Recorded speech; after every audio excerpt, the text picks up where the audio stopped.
Hey everybody, it's Lisa Baker of DeBrine Baker Coaching here, and today's De-Stress for Success tip is being at choice. So I'm here to remind you that you always have a choice. This is true about how you interact, what you think, or the role that you play in any given situation. So every day as we go out into the world, we get to choose how we respond to things that happen. So let's say today I woke up and I realized that my cats had pretty much destroyed my favorite couch. Now, as you hear that, you probably think, ooh, I bet she got mad. Well, the truth is that I get to choose how I feel about it. So choice number one might be that I feel angry. Now, for me, that sets off a whole series of physical and emotional reactions, which actually stick with me pretty much the whole day. Choice two would be that I feel sad. I could start to cry about the damage to an item that I love, and that too has a physical impact.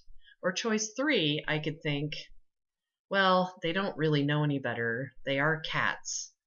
So for me, this particular option, choice three, is better because it doesn't result in the physical impact that I might have, and certainly causes me not to be so angry at my cats, which is kind of important to me as well. So the truth in the moment is that there is damage to my couch, and I need to figure out how to fix that. How I respond doesn't actually change that reality. What it does change is my action and perhaps how I feel physically and emotionally. I've also figured out that my ability to solve the problem is much better when I can be genuinely calm. And I'm not talking about the calm that you just pretend that you're not mad. I'm talking about the calm when you're actually not mad. So this type of situation comes up with other types of things too, not just your pets. This comes up at work. People will say things in meetings that cause you to feel feelings. You might get an email. You might lose an entire spreadsheet or something that you were working on. Those things can cause big stress for us, and we have the opportunity to make a choice. So you might be asking, how do I get to that place of choice? Well, good question. So the first step that I recommend is that you become aware of your reactions. So choice often requires us to interrupt old patterns. So when something happens, when you feel yourself starting to kind of tense up as a result of something that happened, it's probably a habit or it's a belief about what you should do in that circumstance. So when that comes up, I would recommend just trying to get into the middle of what you're feeling. Take that deep breath, take that moment to really gut check, how do I feel about what happened?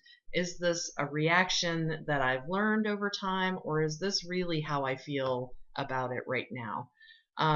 By having that interruption in the habit, you start to unwind it. You can choose, am I really angry about this thing? Am I sad about it? Can I just write it off as they don't know any better and maybe just move on with my day and just let it go? If you can make that decision, you're well on your way to being at choice. So really what I'm saying is once you become more aware of your reactions, you can start the process of removing those automated responses to stimuli, if you're talking in scientific terms. So you can start working on the responses that don't work for you. You can decide how you really feel about what's happening rather than what your habit says or what you're thinking that other people might feel in that circumstance, or this is a circumstance where I should be angry, right? Well, maybe not. Maybe that doesn't actually make you angry, and you're wasting a lot of energy on something that really, doesn't actually bother you. So I would just say question when you start to get angry, or if you start to get sad, is that really how I feel about this?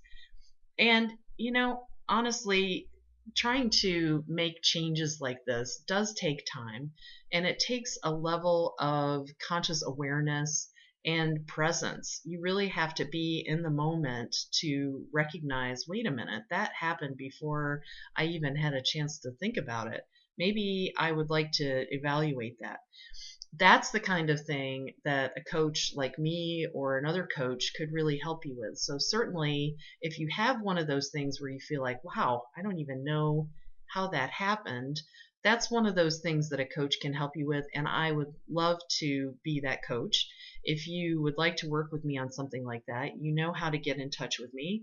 My email is lisa@DeBrineBaker, or you can contact me on my Facebook page, DeBrine Baker Coaching. I would love to hear from you just to see how this information may have helped you. If you have any kind of comments or feedback, I love to hear that as well.